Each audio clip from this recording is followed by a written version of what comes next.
আশা করি সবাই ভালো আছেন। আপনাদের আজকের আলোচনার বিষয় আপনারা ইতিমধ্যে জেনে ফেলেছেন, সেটি হচ্ছে উত্তর ভাদ্রপদ নক্ষত্র, যা হচ্ছে ২৬ নম্বর নক্ষত্র, মীন রাশিতে অবস্থিত। মূল নক্ষত্র অধিপতি শনি এবং রাশির অধিপতি বৃহস্পতি। আশ্চর্যের বিষয় হলো, আমি এই রাশিফলটা যে এত তাড়াতাড়ি দিতে পারবো আমি নিজেই জানতাম না। কারণ হচ্ছে উত্তর ভাদ্রপদ নক্ষত্রের রাশিফলটা সবসময়ই শেষে দেওয়া হয় অথবা দেওয়াই হয় না, মানে সিরিয়াল পাই না। কিন্তু আপনাদের নিজেদের প্রচেষ্টার কারণে হয়তো আপনারা শেয়ার করেছেন বেশি, এই কারণে এই ভিডিওটার ভিউ বেশি হয়েছে গত মাসে। এই জন্য নভেম্বর মাসের রাশিফলটা নভেম্বর মাস আসার আগেই আজকে আমি যখন রাশিফল দিচ্ছি তখন এই ২৩-২৪ তারিখের দিকে এই রাশিফলটা আপলোড হচ্ছে। এটা কিন্তু খুবই সৌভাগ্যের বিষয়। আজকে একটা ঘটনা আপনাদের সাথে শেয়ার করি। একজন কমেন্টে বলছেন শ্রবণা নক্ষত্রের বিষয়ে, যে শ্রবণা নক্ষত্রের ভিউ বাড়লে শ্রবণা নক্ষত্রের মানুষের কোনো লাভ নেই, বরং আমার লাভ আছে, আমার কথা বলছে। তো আমি তখন কমেন্টে বললাম যে চ্যানেলের লাভ আছে, আমার না। আর অবশ্যই নক্ষত্রের ভিউ বাড়লে নক্ষত্রেরও লাভ আছে। কারণ হচ্ছে অনেক নক্ষত্র আপনারা দেখেছেন যে কিছু কিছু নক্ষত্র আমি শুরুর দিকে দিই, আবার কিছু কিছু নক্ষত্র একেবারে শেষের দিকে দিই। কিন্তু ভিউ এর উপর ভিত্তি করে আমি এই আপলোড গুলো করার কারণে কোন নক্ষত্রের ভিডিও আগে দিব এটা আমি এটা নির্ধারণ করি না কখনোই। এটা নির্ভর করে ভিউ এর উপর। যে ভিডিওর ভিউ সবচেয়ে বেশি আমি সেই ভিডিওগুলোই র্যাঙ্ক করে করে একত্রে মানে এক এক করে দিই। এবং আমি কিন্তু চ্যানেলে প্রতিদিন লিখে দিই যে আজকে আমি এই নক্ষত্রের ভিডিও আপলোড করব, প্রতিদিন আপডেট করি। আপনাদের নক্ষত্রের বিষয়টা এরকমই। আপনারা ভিডিও দেখবেন, শেয়ার করবেন, যদি মনে হয় যে ভিডিওটার যে কথাবার্তা হয়েছে সেই কথাবার্তাগুলো প্রাসঙ্গিক, এর ভিতরে মিথ্যাচার নেই বা মানুষকে বিভ্রান্ত করার মতো কোনো তথ্য নেই, আপনার কাছে মনে হয়েছে, আপনার বিবেচনায় যদি মনে হয় যে এই ভিডিওটা শেয়ার করা যায় তাহলে শেয়ার করবেন। তাহলে নেক্সট টাইম এই ভিডিওটা আরো সামনে আমি দিতে পারবো। আর যদি মনে হয় না ভিডিওটা যথোপযুক্ত না, তাহলে ডিসলাইক করবেন, শেয়ার করার দরকার নেই। তাহলে কি হবে, এইটা আস্তে আস্তে র্যাঙ্কে শেষের দিকে যাবে এবং র্যাঙ্কে শেষে থাকার কারণে এই ভিডিও আর আপলোড করা হবে না সামনে। সিদ্ধান্ত আপনাদের। আমি আপনাদের এনকারেজও করব না, ডিসকারেজও করব না। এটা নির্ভর করবে আপনাদের বিবেচনার উপর আর আমার প্রচেষ্টার উপর। আমি যদি যোগ্য হই তাহলে চ্যানেল উঠবে, না হলে উঠবে না। এই তো, এখানে আমার কোনো নাই, কোনো প্রতিযোগিতা নেই। আপনাদের যে রাশিফল, এই রাশিফলে আপনাদের শনি এবং চন্দ্র যেহেতু ট্রানজিটে এই মুহূর্তে একত্রে আছে, অতএব আপনাদের ৭.৫-র যে প্রভাব সেটি আপনারা পাচ্ছেন। আপনাদের মূল সমস্যা হিসেবে এই মুহূর্তে আপনারা যেটি ফেস করছেন সেটি হলো বিভ্রান্তি। বিভ্রান্তি এবং হচ্ছে হতাশা, সবকিছু থেকে বিচ্ছিন্নতা। এটা থাকবেই, এটা থাকবেই। মানে আপনার মধ্যে কোনো কিছুর প্রতি যে আগ্রহ নেই এবং হচ্ছে বিষ যোগ, যেটাকে বলে বিষ যোগ বলতে বোঝানো হয় যে কোনো কিছুর মধ্যে নেগেটিভিটিটা আপন করে নেওয়া। ধরেন কাউকে উপকার করলেন, সেই উপকারের প্রতিদানে আপনি কি পাচ্ছেন? অপমান, বঞ্চনা, কষ্ট, দুঃখ, এগুলো পাচ্ছেন। ধরেন আপনি কাউকে ধার দিয়েছেন, ধার দেওয়ার পরে সেই টাকা আপনি চাইতে পারছেন না, চাইতে গিয়ে পরিস্থিতি এমন হলো যেন আপনি তার কাছে ধার চাচ্ছেন, আপনারই টাকা, কিন্তু ধারটা যেন আপনি তার কাছে চাচ্ছেন, মানে আপনি অপরাধী। শনি চন্দ্রের এই সংযোগের এই বিষয়টা এরকমই, যেখানে আপনি সবকিছু থেকে পীড়া পাবেন, আপনার জন্য থাকবে শুধু পীড়া। এই পীড়া কেন? আমি আগেও অন্যান্য ভিডিওতে বলার চেষ্টা করেছি যে শনি চন্দ্র একত্রে থাকলে মানুষের জীবনে দুঃখ কষ্ট তার ম্যাচুরিটি বৃদ্ধির জন্য দিয়ে থাকে এবং সংসার জীবনে প্রেম ভালোবাসা মানুষকে দেখানোর জন্য না, মূলত প্রেম ভালোবাসা অনেক উন্নত জিনিস, সেটি পশু পাখি প্রকৃতি এগুলোর উপর আপনি দেখাতে পারেন, এবং আলটিমেটলি এটি ঐশ্বরিক শক্তির দিকেই আকর্ষিত হয়, আপনি তার প্রতি প্রেম ভালোবাসা দেখাতে পারেন, মূলত ওই উদ্দেশ্যেই এটির উৎপত্তি। কিন্তু যে ব্যক্তি মানুষের প্রতি আকৃষ্ট থাকে তাকে আলটিমেটলি দুঃখ কষ্ট পেতেই হয়। এবং আপনি শিওর থাকেন যাদের যাদের এই সময় রিলেশনশিপ আছে, প্রেম ভালোবাসা আছে বা সংসার জীবনে অনেক ভালো সম্পর্ক ছিল, তারা এই অক্টোবর মাসের থেকে শুরু করে এই যে নভেম্বরের রাশিফল আমি দিচ্ছি, নভেম্বরের অন্তত 15 তারিখ পর্যন্ত নানা ধরনের ঝামেলার ভিতর দিয়ে তাদের সম্পর্ক যাচ্ছে। ভালো সম্পর্কগুলো ভালো নেই, মানে বাইরে বাইরে দেখবেন যে উপরে চলে হচ্ছে রাম সীতা আর ভিতরে জলে রাবণের চিতা। তাদের সমস্যা হচ্ছে এরকম, তারা সংসারে দেখাচ্ছে তো ভালো আছে, কিন্তু ভিতরে তো আসলে দ্বন্দ্ব চলছে, খুব ভালো থাকার সুযোগ নেই। কারণ শনি এখানে বসে আছে, শনির প্রভাব শুক্রের উপর যখন পড়ে, আমি আগেও বলেছি আবারও বলছি, শুক্রের ভিতরে অনেক কিছু লুকানো থাকে। শুক্র অনেক বেশি সূক্ষ্ম প্রকৃতির বৈশিষ্ট্য বহন করে, যেখানে তার আসল চরিত্র এত সহজে ধরতে পারা যায় না। কিন্তু এই শুক্র যখন নিঃস্ত হলো এবং বিপরীত থেকে শনি দৃষ্টি দিল, তখন তাকে তার বৈশিষ্ট্য উন্মোচন করতে বাধ্য করে। সেই ক্ষেত্রে একজন মানুষের মধ্যে কি বৈশিষ্ট্য আছে সেটি সত্যিই জানা যায়। ধরা যাক আপনার জীবন সঙ্গী যে আপনার প্রতি খুব ভালো আচরণ করত, খুব বেশি আকৃষ্ট ছিল, সেই মানুষের মধ্যে যদি অন্য কারোর প্রতি আকৃষ্ট হওয়ার স্বভাব থেকে থাকে, এই সময়ে তা অবশ্যই প্রকাশ পাবে, এটাকে কেউ রোধ করতে পারবে না। কারণ শনি ওখানে আছে আপনার রাশিতে, শনি রাশিতে থাকার কারণে তার দৃষ্টি জীবন সঙ্গীর উপর পড়ার কারণে সে টোটালি ওই মায়ার প্রভাব থেকে মুক্ত।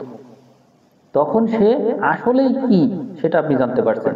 এবং এখানে এই অক্টোবর মাসের শেষ যে অংশ ছিল, অর্থাৎ আমি যখন কথা বলছি ঠিক এই সময় আপনারা অক্টোবর মাসের যে রাশিফল আমি দিয়েছি কিনা আমার মনে নেই, ওই রাশিফল যদি দিয়ে থাকি ওখানে আপনারা দেখবেন যে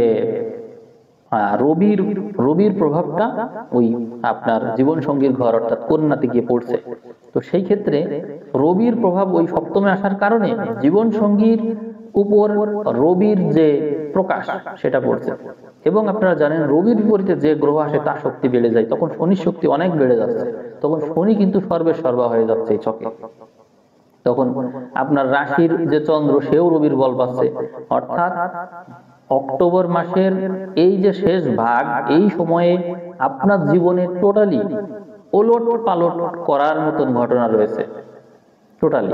আর তারই প্রভাব নভেম্বরের দিকে এসে পড়ছে, অর্থাৎ একটা সংসার জীবনের জন্য একটা বড় ফাড়া এমন ভাবে প্রকাশ পাচ্ছে।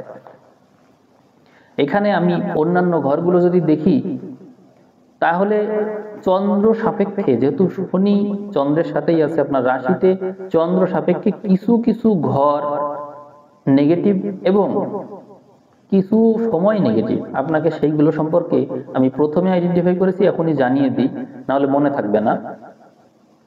এই যে এই নভেম্বর মাস, এই নভেম্বর মাসের শেষের সপ্তাহটা, নভেম্বর মাসের শেষ সপ্তাহটা অবশ্যই অবশ্যই সাবধান থাকবেন।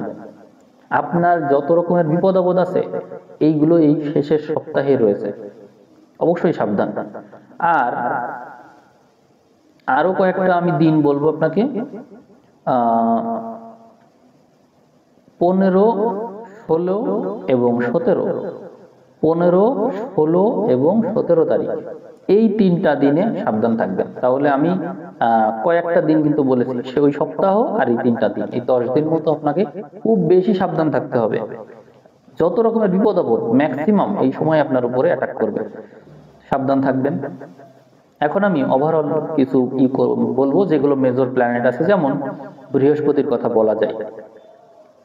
বৃহস্পতি পঞ্চমে আছে, এই সময় আপনার বিদ্যা বুদ্ধির উন্নতি আছে, আপনার মস্তিষ্কের উপরে প্রভাব বিস্তার করবে বৃহস্পতি, অতএব জ্ঞান অবশ্যই বৃদ্ধি পাবে।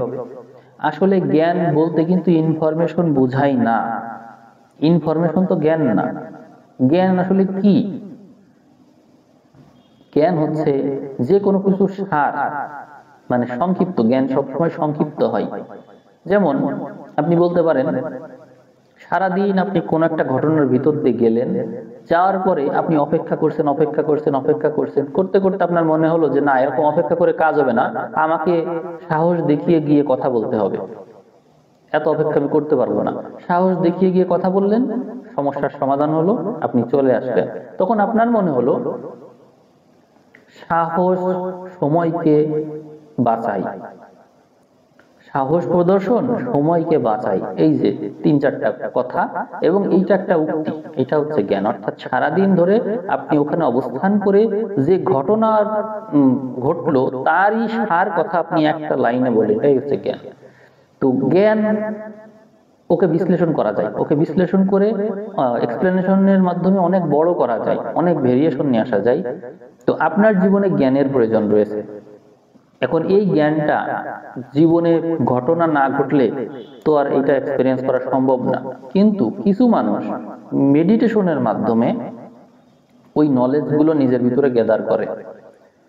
এখন এক একটা নলেজ মানে কিন্তু এক একটা ঘটনা, সেই ঘটনার কারণেই ওই নলেজটা আসলো। তাহলে সেই নলেজ আমি অর্জন করলাম, এর মানে ওই ঘটনাটার দরকার নেই।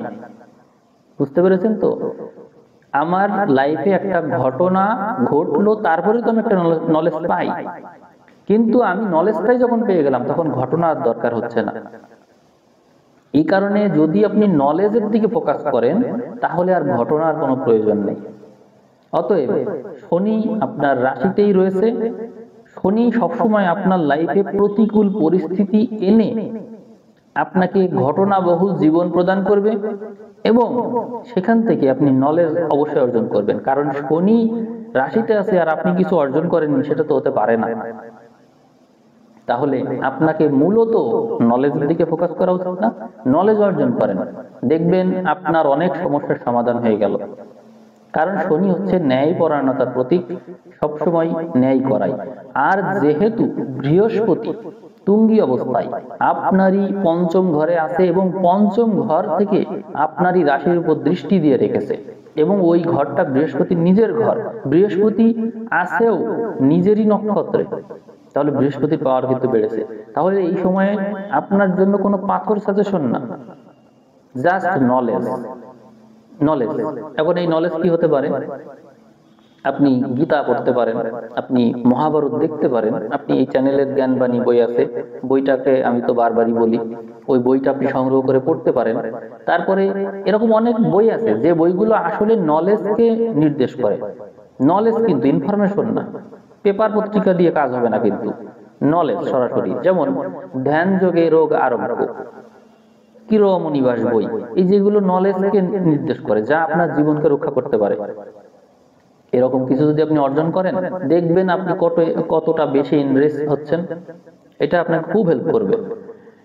এইখানে দেখেন সপ্তম ঘরে শুক্রের প্রভাব মাসের বিভিন্ন সময়ে আমরা মানে এর আগে তো দেখেইছি, এই মাসের শুরুর সপ্তাহ থাকবে। তো শুরুর সপ্তাহে আপনাকে অবশ্যই রিলেশনশিপ নিয়ে একটু থাকতে হবে, কনসাস থাকতে হবে। উত্তেজিত হওয়া যাবে না, উত্তেজিত হলেই বিপদ। আপনার নবম ঘরে গ্রহ সংযোগ আছে, নবমপতি নবমে থাকবে, মঙ্গল বুধ রবি এদের সংযোগ হবে এখানে। অতএব আপনার মধ্যে অহংকারের মাত্রা বাড়বে। যেহেতু আপনার রাশিতে শনি আছে, অতএব অহংকারের মাত্রা বৃদ্ধি পেলে সমস্যা।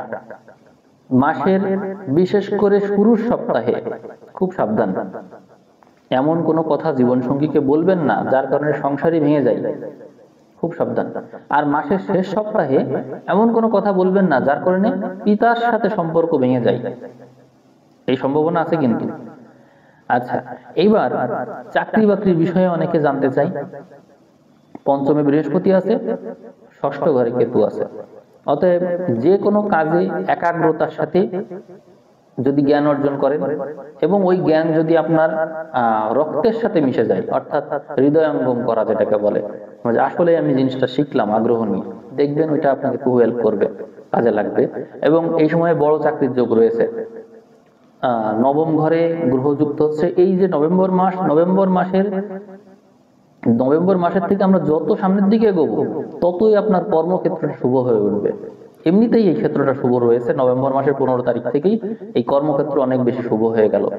তা আপনারা এই বিষয়টাকে আর করে নেগেটিভলি ধরে রাখবেন না, কারণ হচ্ছে রাশিতে শনি থাকলেই সবসময় নেগেটিভ হয় না। বিবাহিত জীবন নেগেটিভ, বিবাহিত জীবন নেগেটিভ, তাও তো পুরোটা সময় নেগেটিভ না। অলরেডি এটা আপনারা পার করে ফেলেছেন হচ্ছে অক্টোবরের দিকেই, নভেম্বরের প্রথম সপ্তাহ পর্যন্ত আছে। এরপরে একেবারে শেষের সপ্তাহের দিকে কিছুটা প্রবলেম আছে, কিন্তু এটা আপনারা নিজেই ট্যাকেল দিতে পারবেন বলে আমি মনে করছি। অনেকেই সন্তান কনসেপ্ট নিয়ে জানতে চাই যে আমি সন্তান ধারণ করতে চাই, তার জন্য শুভ সময় কখন। আমি বলবো 16 থেকে 24 এর ভিতরে সন্তান ধারণ করতে পারলে ভালো, যদি সম্ভব হয় আপনার জন্য। আর ভালো সময় আমি পাইনি খুঁজে, তাই এতটুকু পেয়েছি, এটাই আমি আপনাদের জানালাম। আর ব্যবসা ক্ষেত্রে বলবো, যারা ব্যবসা করতে চান তারা ব্যবসার ক্ষেত্রে বাকিতে সেল করা বন্ধ রাখবেন। এই সময় বাকিতেই বিক্রি হবে বেশি।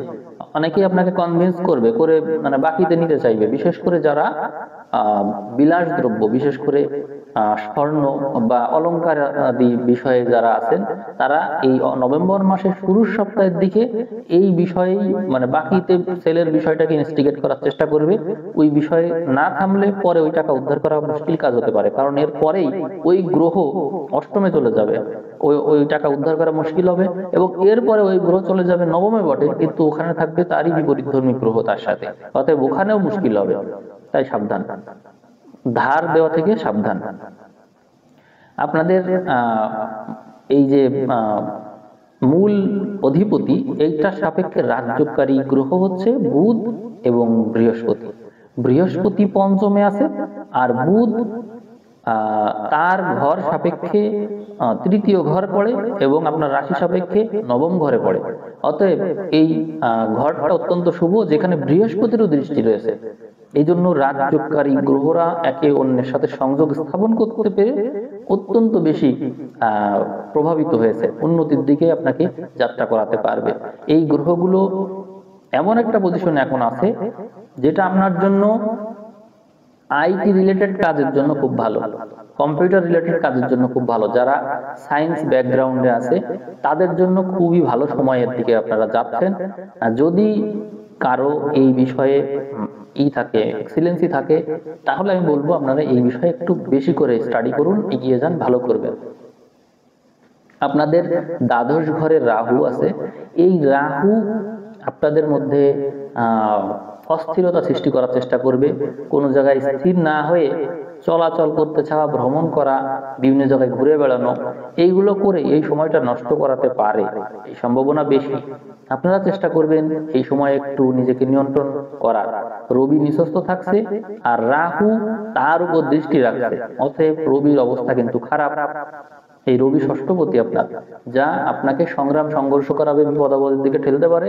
আবার একই সাথে যেহেতু কেতু ওই ষষ্ঠেই আছে, আপনার চাকরি বাকরির বিষয়েও কিন্তু যথেষ্ট উন্নতি করাতে পারে। আপনার হাতে দুইটা অপশন, আপনি কি করবেন? আপনি কি পড়াশোনা করার জন্য নিমগ্ন হয়ে যাবেন, নাকি ঘুরে বেড়িয়ে সময় নষ্ট করবেন? এটা আপনার সিদ্ধান্ত। এই সময়টাই আপনি যথেষ্ট ভালো করতে পারেন। আবার এই সময়ে বিভিন্ন বিপদ আপদে পড়ে অর্থ যথেষ্ট খরচ হতে পারে। আর সেই খরচটাও আমি বলে দিয়েছি অলরেডি, মাসের শুরু সপ্তাহে, মাসের শেষ সপ্তাহে, এই দুইটা সময়ে আপনার বেশি ঝামেলা রয়েছে। আমি ভিডিও বড় হয়ে যাচ্ছে, যতটুকু আলোচনা করেছি যদি কোনো বিষয় প্রাসঙ্গিক হয় আপনার জন্য, তো আমি উপকৃত হলাম এই আর কি। তো ঠিক আছে, আমি ভিডিও এখানেই সমাপ্ত করছি। সবাই ভালো থাকবেন, আজ এ পর্যন্তই, ধন্যবাদ।